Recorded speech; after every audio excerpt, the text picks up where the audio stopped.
एक चीज बोलने के लिए मैं ये वीडियो बना रहा हूँ। थक चुका हूँ, अकेले अकेले भागते भागते थक चुका हूँ। मुझे एक रहने का जगह चाहिए, लेकिन सिक्योर्ड। अगर कोई संगठन मुझे आश्रय दे सकता है। Hallelujah, praise the Lord. आज जो मैं इस वीडियो को बना रहा हूँ, ये मसीह भाई बहन, आप लोग इस वीडियो को ध्यान से देखें, ध्यान से पढ़ें। जो व्यक्ति चर्च में घुस के हमारे मसीह भाई बहन पास्टर लोगों को बेइज्जती करते हैं, मसीह यीशु का जन्म किस प्रकार हुआ है, ये पूछ पूछ के उन लोगों को बेइज्जती करता है। ये आखिर कहाँ से मिला ये पावर, ये शब्द कैसे घुसा चर्च में। एक हिंदू संगठन अगर प्यार से घुसता है तो उसे प्यार मिलता है, कहाँ? चर्च में। लेकिन इसने कैसे हिम्मत किया कि एक सभा में घुसने के लिए, और उस सभा में पास्टर से, विश्वासी से पूछा कि यीशु मसीह कैसे जन्मा, किसके द्वारा जन्मा है। दो व्यक्ति अगर मिलन नहीं होगा तो कैसे जन्मा? इन्हें क्या मालूम कि यीशु मसीह परमेश्वर ही है। इस वीडियो को देखेंगे और समझेंगे कि इसने क्या बोलने की कोशिश किया है। एक चीज बोलने के लिए मैं ये वीडियो बना रहा हूँ। थक चुका हूँ, अकेले अकेले भागते भागते थक चुका हूँ। मुझे एक रहने का जगह चाहिए, लेकिन सिक्योर्ड। अगर कोई संगठन मुझे आश्रय दे सकता है तो मैं अपना जिंदगी बचा पाऊंगा। मैं पूछना चाहता हूँ कि जीसस क्राइस्ट का ग्रंथ का नाम बताओ। इसमें कोई ग्रंथ करके नहीं है भैया। हाँ, क्या है? द गॉस्पेल ऑफ जॉन्स, वो सब क्या चीज है? बाइबल क्या चीज है?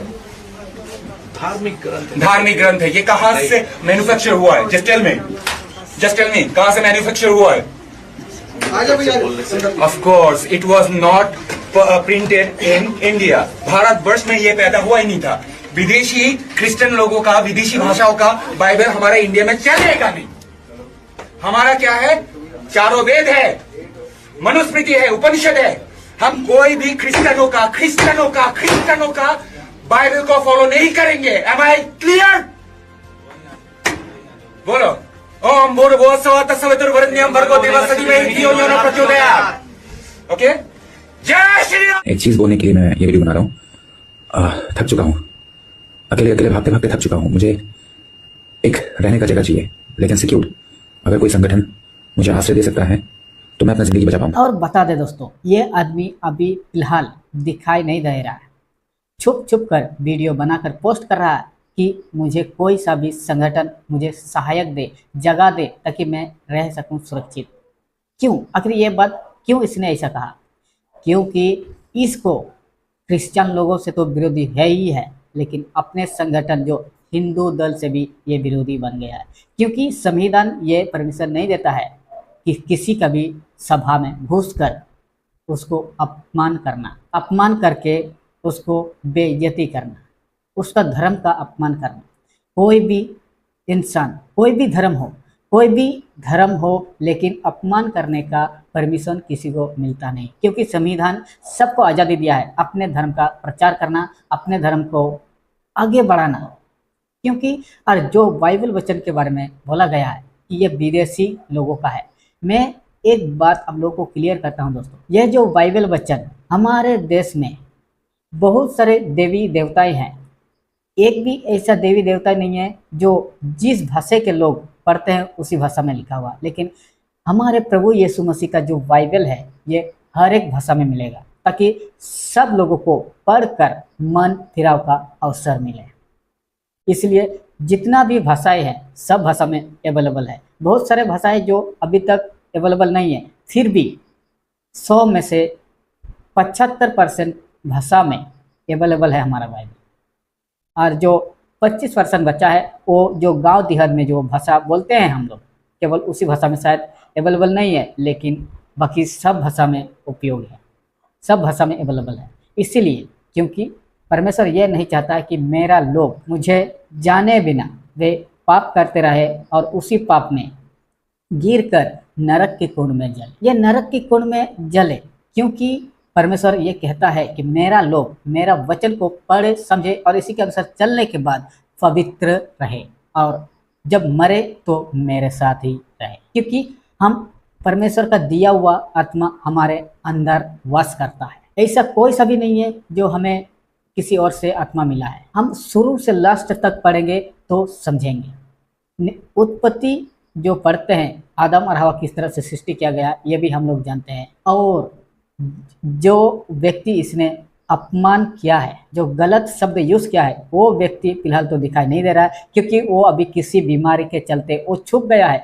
क्योंकि उसका हिंदू भाई भी उसे साथ नहीं दे रहा है। क्योंकि जो लोग चर्च और मस्जिद या बाकी सभाओं में ऐसे बेइज्जती या अपमानजनक बात करते हैं, ये लोग ओरिजिनल हिंदू नहीं होते हैं। ये दूसरे के बताए हुए रास्ते पर चलते हैं, जो कोई काम का नहीं है। आगे जाकर इन लोगों को हानि उठाना पड़ता है। जैसे यह व्यक्ति अभी हानि उठा रहा है, किसी का भी मदद नहीं मिल रहा है। तो एक वचन को पढ़ेंगे और समझेंगे कि क्या कहता है हमारा बाइबल वचन। मत्ती नया नियम है, बाइबल का मैं आप लोगों को बता रहा हूँ, नया नियम मत्ती का 10:26। इसीलिए मनुष्य से मत डरना, क्योंकि कुछ ढका नहीं जो खुला जाएगा, और ना कुछ छिपा है जो जाना ना जाएगा।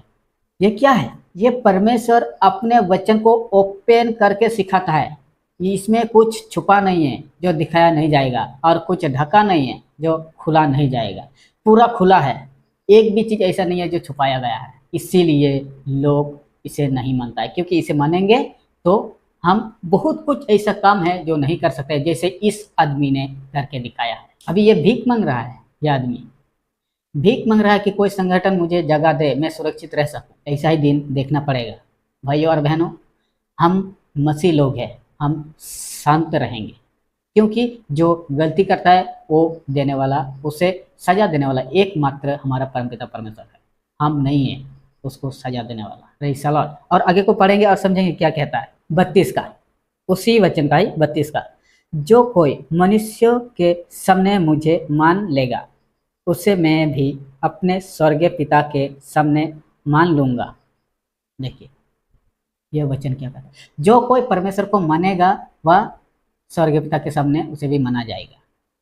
यह कौन कहता है? प्रभु यीशु मसीह कहता है। जब परमेश्वर ने अपने ही आत्मा को इस संसार में यीशु मसीह का रूप से भेजा है, तो यह वचन ऐसा कहता है। लेकिन हम लोग नहीं मानते हैं। बहुत सारे ईसाई में से भी बहुत सारे ऐसे लोग हैं, केवल कहने के लिए ईसाई है, बाकी संसार के रीति के अनुसार चलता है। जैसे इस भाइयों ने काम किया है वैसे ही चलता है, और बाद में इसी भैया के जैसा, इसी आदमी के जैसा पछतावा करता है, कष्ट झेलता है। और झेलना ही होगा, क्योंकि उसने गलती किया है। और आगे को पढ़ेंगे 40 का। जो तुम्हें ग्रहण करता है वह मुझे ग्रहण करता है, और जो मुझे ग्रहण करता है वह मेरे भेजने वालों को ग्रहण करता है। Praise the Lord, hallelujah. ये वचन साफ साफ कहता है, जो तुम्हें ग्रहण करता है वह मुझे ग्रहण करता है। देखिए, हम जैसे बोएंगे वैसे फल पाएंगे। इसलिए हमारे परमपिता परमेश्वर है, सर्व परमपिता परमेश्वर, जो पूरा संसार को देखने वाला, पूरा धरती को देखने वाला। और एक वचन को पढ़ेंगे, नीति वचन 5 का 22 और 23। दुष्ट अपने ही अधर्म के कर्मों से फंसेगा, और अपने ही पाप के अंधों में बंधा रहेगा। देखिए ये क्या कहता है, यही गलती इसने भी किया है। और आगे को पढ़ेंगे, वह शिक्षा प्राप्त किए बिना मर जाएगा, और अपने ही मूर्खता के कारण भटकता रहेगा। हालेलुया। इस बात में बिल्कुल 100% गारंटी है कि जो बाइबल कहता है यही होगा। जैसे ये व्यक्ति भटक रहा अभी ना, जिसके पावर से इसने चर्च में घुसकर चर्च के जो पास्टर और कलीसिया का लोगों से ऐसा बात किया है, वही अभी उसे नहीं पहचान रहा है। और जो साथ में थे वो लोग भी इसके सपोर्ट में नहीं है, इसीलिए क्योंकि इसने अपमान किया है। दोस्तों, मैं उम्मीद करता हूँ आप लोगों को कुछ भी समझ में आया होगा। आप लोगों का क्या राय है, मैंने ये सही कहा कि नहीं, आप लोग कमेंट में ज़रूर बताइए। और इसी तरह का वीडियो देखने के लिए हमारे चैनल को सपोर्ट जरूर कीजिएगा। फिर मिलते हैं, आज के लिए इतना ही, फिर मिलते हैं नए वीडियो में। तब तक के लिए जय मसीह।